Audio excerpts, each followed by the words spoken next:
So Newcastle 1, Arsenal 0, nada, niente. And Newcastle found a way of getting 3 points. Mikel Arteta is crying into his beer, moaning, saying the Premier League's embarrassing, etc. And we scored a controversial goal. And look, at the end of the day, we found a way beating a fantastic Arsenal team. Got 3 points. It's going to be a difficult game, but we've done it. And Richard, with me, is having different things I say. Make sure you do go into the YouTube channel and subscribe to All That and Arsenal. And that's his channel name as well. So do subscribe to his channel. And I can tell by Richard's face, he's not very happy. Richard, take the floor, man. Take the floor, mate. Tell us your thoughts, mate. I mean, obviously, I'm not happy with the result. But, at first defeat of the season, and, we were starting to believe maybe it wasn't Invincibles Part 2 on the cards. We hadn't lost for 10 games, and you start to believe. But I think that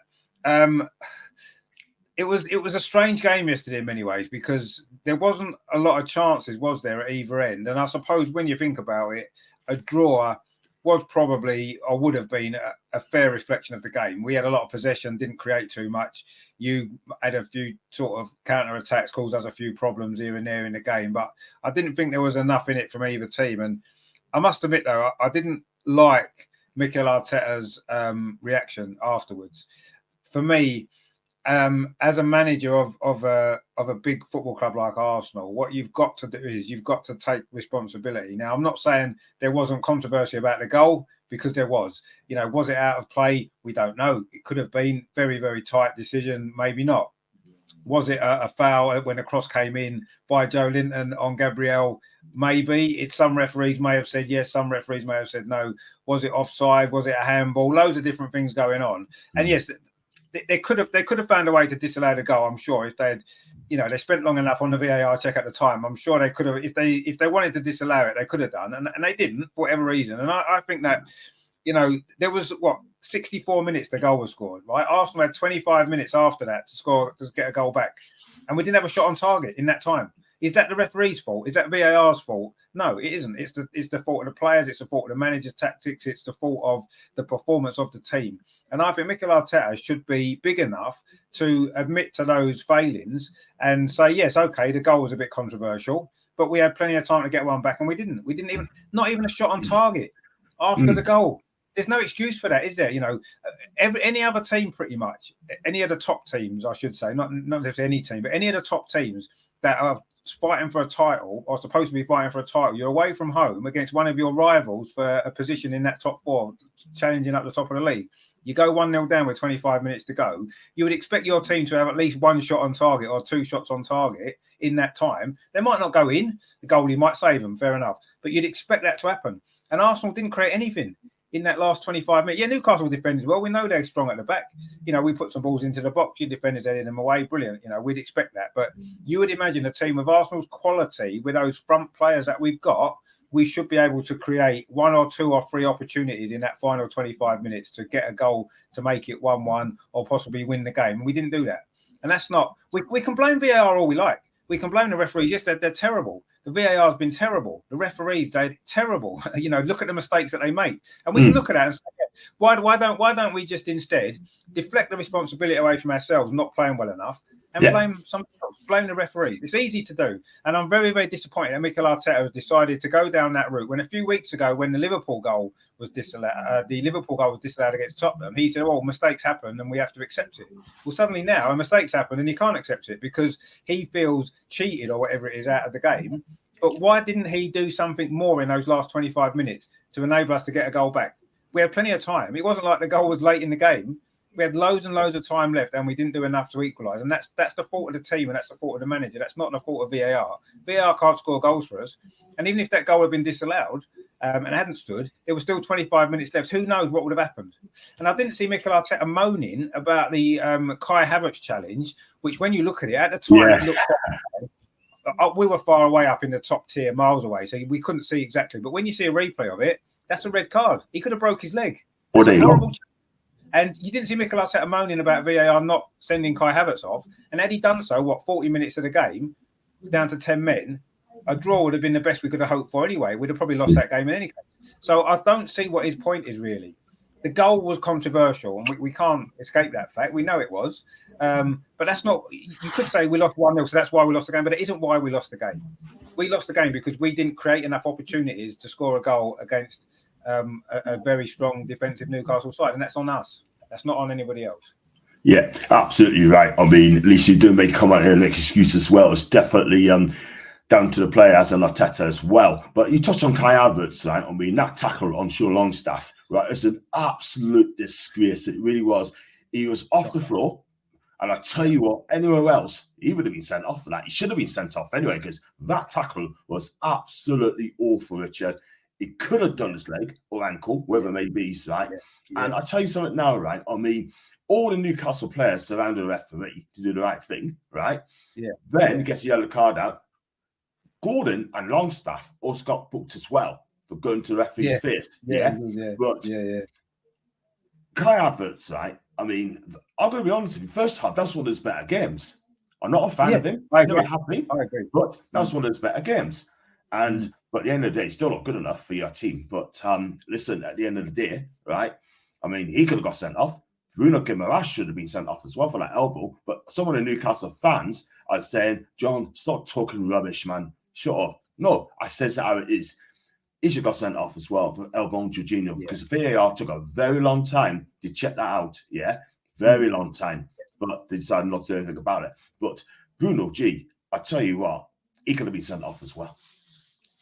He could have been. And I feel as though had Kai Havertz been sent off, I think Bruno would have been sent off. But I think had they decided to send Bruno off, having not sent Kai Havertz off, there would have been uproar. Because you can't, was one worse than the other? They're different incidents, aren't they? But Bruno, you could clearly see in the replay, Bruno had intentionally elbowed Jorginho in the head. You could see he meant to do it. He looked back afterwards to check they had hit him. You know what I mean? And I think he meant to do that. You could kind of see. And Kai Havertz's tackle had anyone who's ever played football in their life, and if anyone ever tries a tackle like that on you, you know how close that is to being a serious injury. And whether or not he connected with him or whether he didn't isn't really the point for me. That's a horrible tackle, and tackles like that should be punished by the maximum possible punishment, which is a red card and a ban. And I'm amazed that he wasn't sent off. Having seen a replay of it at the time, I wasn't sure. As I say, we were too far away. It looked a bad one, and you can tell by the reaction of the players, can't you? Usually, if it's a bad tackle, the other team's players react to it, and that's what happened. All the Newcastle players were angry at that tackle, and that said a lot to me. That's like, obviously that's a bad one. And then I saw a replay of it later on, and I'm thinking, wow, he's a lucky boy not to get sent off. But that again shows the people that are running the VAR, the people that are refereeing the games, don't understand. You know, they've clearly, none of them have ever played football, because anybody that's ever been on a football pitch would know straight away that if someone tackles you like that, they deserve to be sent off, whether they connect with you or not. There was one that was it a few weeks ago. I remember one where a player went in like that, a 2-footed tackle. He didn't connect with the player, but he got sent off because it was a dangerous tackle, even though he didn't connect with it. And that's the right decision all day long. Kai Havertz should have been sent off. And had he been sent off, I think the rest of that game would have been totally different. And we might not have got all that controversy over the goal, because I don't think that would have been the case. The referee needed to make the right decision there and then. And yes, it would have cost us. Would Bruno then have made that same challenge on Jorginho a few minutes later? Maybe not. Everyone was fired up at that point, wasn't they? Newcastle in particular were fired up by that incident. And maybe Bruno wouldn't have done that had the red card happened, because he may not have been quite so angry. So we don't know. It's a lot of unknowns, but we can't, or Mikel Arteta and Arsenal can't then complain about the poor VAR decisions or referee decisions over the goal if they're not going to then complain about the poor refereeing decisions and VAR over the red cards. They can't have one or the other. It's either both or none. You can't say, well, the referee should have disallowed the goal, but equally the referee should have sent off Kai Havertz. It swings and roundabouts, isn't it? You can't. And Arsenal shouldn't be looking at that. There's too many Arsenal fans I've seen on social media today using that as an excuse that we lost the game. We lost the game because of VAR. VAR's corrupt. VAR's this, VAR's that. No, we lost the game because we had one shot on target in 90 minutes. That's why we lost the game. We had 4 or 5 shots on target. We probably would have scored, and then we wouldn't have lost the game. We'd have either drawn or we'd have won. So that's down to. And I can't stand that. I can't stand that excuses. You know, we're Arsenal. We shouldn't need excuses. We lost the game yesterday because we didn't play well enough in the game for any other result. and that's as simple as that. You know, and I want to. In a way, looking back on it now, what would have been better for everybody is if Newcastle scored a goal that couldn't be argued about, a normal goal that just went in, bang, a proper goal, right? And we lost 1-0 because we'd have played exactly the same way in the game. We'd have still had one shot on target in 90 minutes, still lost 1-0. And what would Mikel Arteta have said then? Would he have said, who would he have blamed? He couldn't have blamed the referee, could he? If the goal Newcastle scored was a legitimate goal, he would have had to have just accepted the fact that we were poor. And it's exactly the same as happened. It's just the goal's a bit dodgy. That's the only difference. The performance from Arsenal was still not good enough. And that's what we need to get to. Forget the VAR. Forget that. Yes, it's the goal that's decided the game ultimately, but our performance, look at our performance. Was our performance good enough to have gone up to Newcastle and expected to win the game or even get a result? Playing as toothless as we were in attack, creating so few chances. Is that good? Is that acceptable enough to expect to win a game? No, it isn't. And that's the question that Mikel Arteta needs to be answering. And I'm surprised nobody yesterday in the press conferences asked him that. Do you think one shot on target in 90 minutes is good enough for an Arsenal team away from home? Is it good enough to expect a result? No, it isn't good enough. And Arteta needs to accept that before he moans at anybody else. Absolutely. And also, I think he needs to look at the goal that we scored when Willock kept the ball in. And when he kept the ball in, 8 Arsenal players were in that box, stood still, led by Benjamin White. Yeah. No one didn't go for him. They all thought the ball's gone out of play, right? Yeah. Play the whistle. Play to the whistle. Because if we have scored, which you did, that would have got checked. And why didn't the goalkeeper? Why didn't the goalkeeper cut out the cross? Awful. It was awful, man. What did he do? Do you know what I mean? So we can look at that goal and you can break it down and say, yeah, did it go out of play? Maybe. Was it a foul? Maybe. Was it offside? Maybe. But none of that matters. If we defended that properly, it wouldn't matter. We wouldn't be talking about that because you wouldn't have scored from that incident because the goalie just comes and collects the ball, or our defenders stay switched on instead of going to sleep because they thought the ball had gone out and actually reacting. Then we wouldn't have conceded that goal. That's our fault. That's on our players for not dealing with that properly. And we can moan all we like. It's not going to make any difference. We should have dealt with that better. And even having not dealt with that and the goal stands, we had 25 minutes to get it back. And we did nothing to do that. So it's ridiculous to blame VAR. And it's an excuse that I don't think it's a relevant excuse in the whole game as a whole. In that one incident, yes, fair enough. You could argue the goal could have been disallowed. And I don't think you guys as a Newcastle fan would have really complained too much if the goal was disallowed. Bearing in mind it was checked for 3 separate things in VAR. Yeah. I've never known that before. You get one check usually. Is it offside? Is it onside? Is it a foul? Is it not a foul? But that was actually 3 things in one. And it's like, if the goal had been disallowed, I expected it to be disallowed on the fact that there's 3 things they're checking. Yeah. Surely one of them will one of them will come away. Yeah. And the thing is, surely one of them will. And as it turned out, none of them were, and it was given. But again, we are liable for our defending on that incident. Exactly. But I'd rather VAR, in my opinion, to get it right. Spend as long as you want and get it right, rather than rushing it and get it wrong. You know what I mean? Because you give it a goal and 2 minutes later think, hang on a minute, I made a mistake here. There should have been a goal, right? I'd rather wait until 8 minutes or something like that to check it out. 8 minutes. I'd rather it took that long and get it spot on rather than rushing it through. I think they are really done that on timing. I've got it right. But for me, I think it was just a foul. But at the end of the day, it gives it a goal. We've got the goal. We move. If it happened the other way around, I would have to expect that. Do you know what I mean? I wouldn't be happy. I'm going to have to expect that. But but when you consider that goal, right? I mean, we made a substitution. I don't get Arteta, by the way. He makes a sub, right? He makes a change. Takes a time. You're going for a goal. You need a goal, right? You need the goal. And then you bring off a defender. Bring on a defender. You're not going to chase a goal like that. You know what I mean? No. I know what's the Jesus are coming in. I don't get that from Arteta. No. No, you're absolutely right. And the thing with, and I said this at the time when the game was going on, right? And later on, he brought on Trossard and Fabio Vieira, and he took off Eddie Nketiah and Jorginho. So it's basically like for like substitutions. He wasn't bringing on extra attacking players. Now most managers, if you're sitting, you're losing a game, regardless of the circumstances of how you're losing a game, there's 10 minutes to go, 15 minutes to go. what you do is you get extra attacking players on the pitch to try and get an equaliser. Yes, you might end up losing 2-0 on a counter attack. You might leave yourself open to a counter attack, and you might lose 2-0, right? But you've got to take that chance to try to get an equaliser. You've got to do it.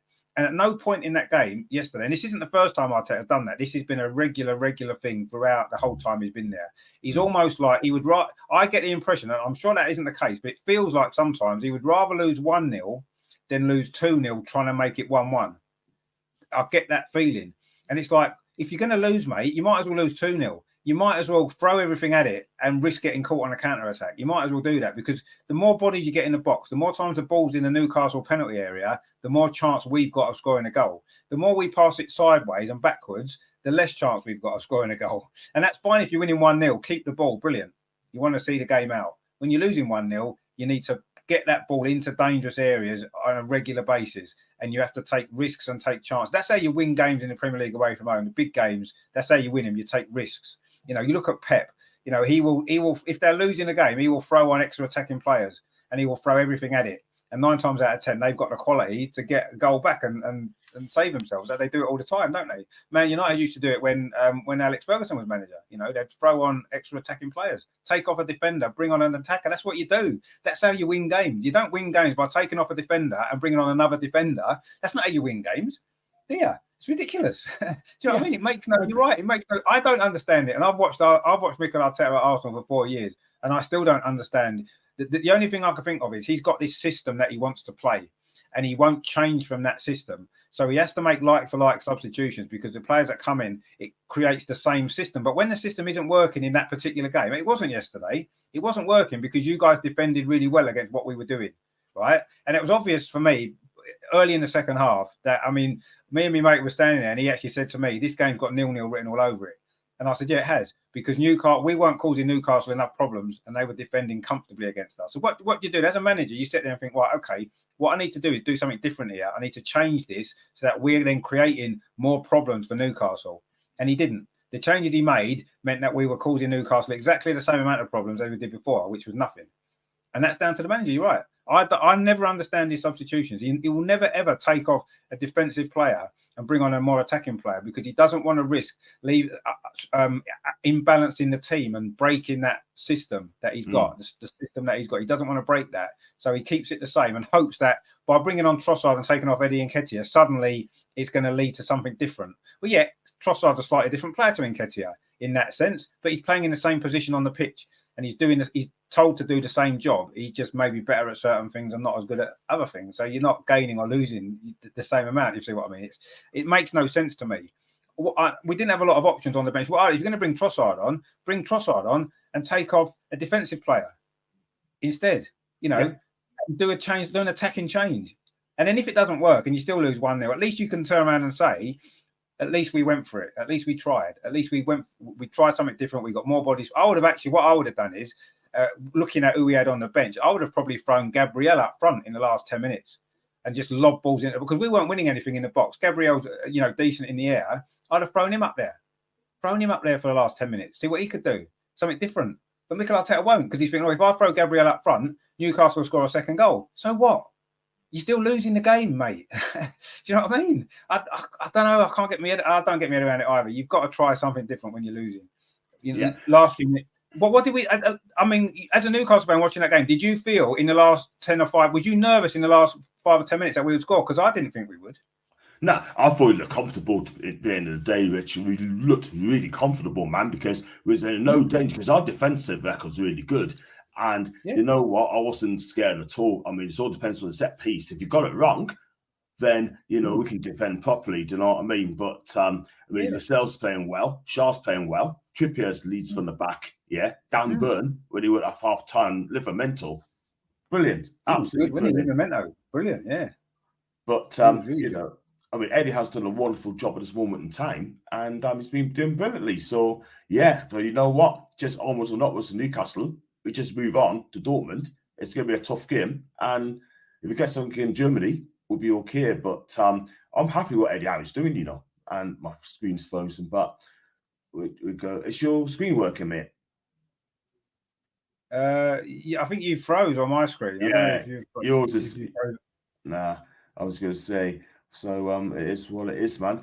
But listen, Rich, thanks for coming on, man, because the screen's frozen. But thanks to you coming on as well. And I know you got Sevilla on in the week of the Champions League. And just a quick one, how do you think you'll do?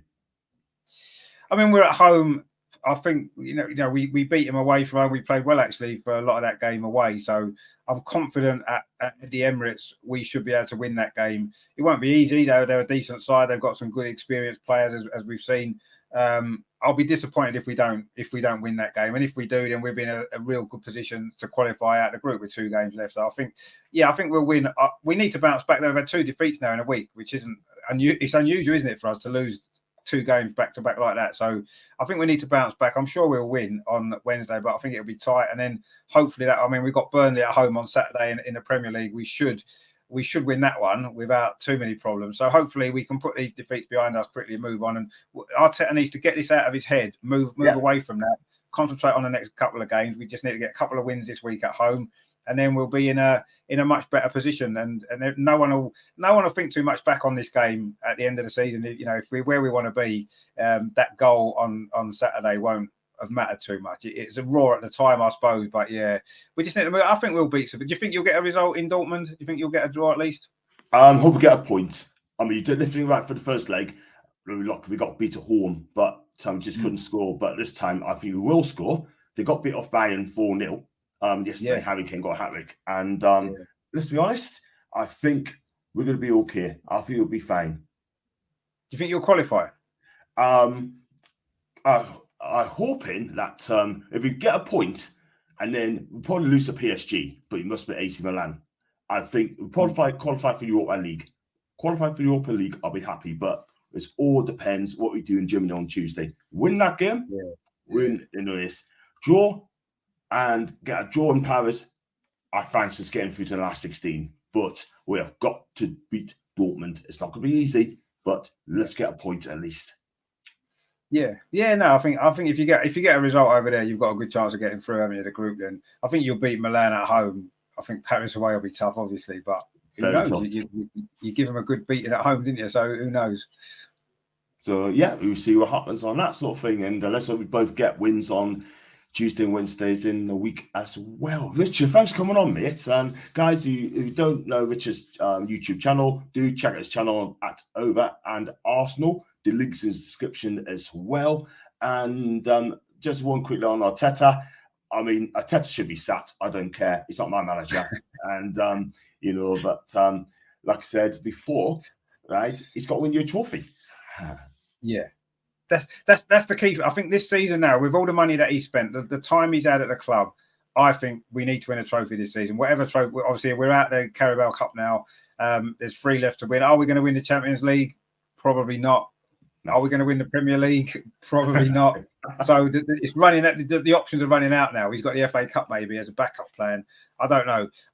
It depends where we finish in the league, I suppose, as well. I don't think the board are any rush to sack him, regardless. I think we could finish 5th, not win a trophy, and he'd probably still stay in a job. Personally, I wouldn't want that if that happens, because that would be massive failure, as far as I can see, with the money we've spent, the team that we've got, and the progression that we've made up till now. So let's see what happens. I mean, trophies are difficult to win, aren't they? They are. There's no doubt. It's not easy to win any trophy in football at the moment. When you've got such big teams, great teams, quality that you're coming up against. So let's see. I think he needs to win one, but I'm not sure whether the club will sack him anyway, regardless. But we can swap if you like. At the end of the season, we'll swap managers. How's that sound? No, not for me. I mean, nah. Eddie Howe's going to be epic. Nah. I mean, I wouldn't have Arteta. I said something today. If we do get Arteta at Newcastle, I'll be disappointed. Very disappointed. But Eddie Howe all the way. Love Eddie Howe. That guy's brilliant. But I'm afraid if he's going to leave Newcastle, he'll go for the England job. But I'm happy. So I think so. Yeah, I think he'll be gone. I think he'll go to England if they come approaching. But I hope that's not the case. He's here for 5 more. Yeah. So thanks for watching, guys. Make sure you like, subscribe. Do follow Rich on Over and Arsenal podcast. The link's in the title as well. And Rich, I will do backstage. And thanks for watching the fan cams. Are we the lads?